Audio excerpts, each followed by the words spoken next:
প্রশাসন ছাড়া তো আসলে কোনোদিন দেশ চলে না। মানে পুলিশ জনতা হয়ে যান থাকতে পারে, এটাই ভোটের মাধ্যমে যে ক্ষমতায় আসে, যে দল আসে, আমরা তাকে সাধুবাদ জানাবো। আন্দোলন হয়েছিল, তারপরে পুলিশ ছিল না, অনেক সমস্যার সম্মুখীন ছিলাম আমরা।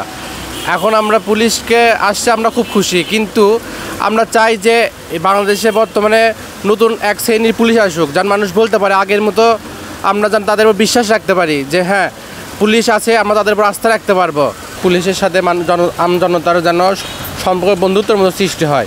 আমরা পুলিশের সাথে যেন, তারা অনেক অন্যায় অত্যাচার করছে, স্বৈরশাসকের কথা শুনে তারা জনগণ কেমন কষ্টে আছে, কেমন ভালো কেরা ভালো চলছে, কেরা মন্দ চলতেছে, এটা তো বোঝে না। খালি তো রাস্তাঘাট করিচ্ছে, যার ঘর মনে করেন যে হয়তো 4 জন খানা লাই, 1 জন কামাই করে না, তার দিন যা খুব করি না। আমরা চাই দেশটা ভালো থাকে, এই দেশ আরও দিন যাক, আরও বুদ্ধি বুঝুক, নিজ দিকে যেন না নামে। বিগত আমলে যে স্বৈরাচার ছিল, স্বৈরাচার বিরুদ্ধে মানুষের যে অধিকারগুলো ছিল, কথা বলার মতো অধিকার ছিল না। আমরা চাই সেই জায়গায় থেকে লেভেল প্লেইং ফিল্ড তৈরি হোক, এবং মোটামুটি লেভেল প্লেইং তৈরি করার পরে একটা সুষ্ঠু একটা নির্বাচন দিক।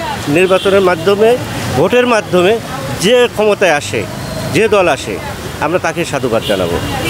নতুন সরকারের কাছে প্রথম আমার কথা, দ্রব্যমূল্য জিনিসের দাম কমাতে হবে।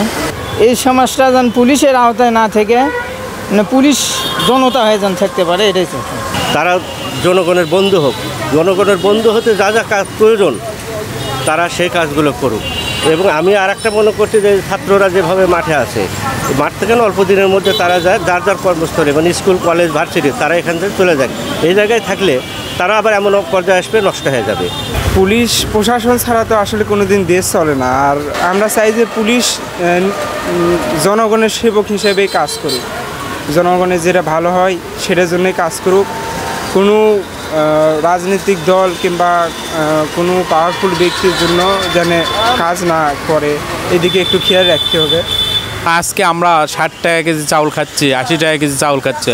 এই মুহূর্তে কিন্তু আমাদের বাজার নিয়ন্ত্রণ হয়নি। দ্বিতীয় কথা হচ্ছে আমাদের পেঁয়াজের দামটা বৃদ্ধি হয়েছে। পেঁয়াজের দামটা বৃদ্ধিটা না থাকে, সেটা নিয়ন্ত্রণ করতে হবে।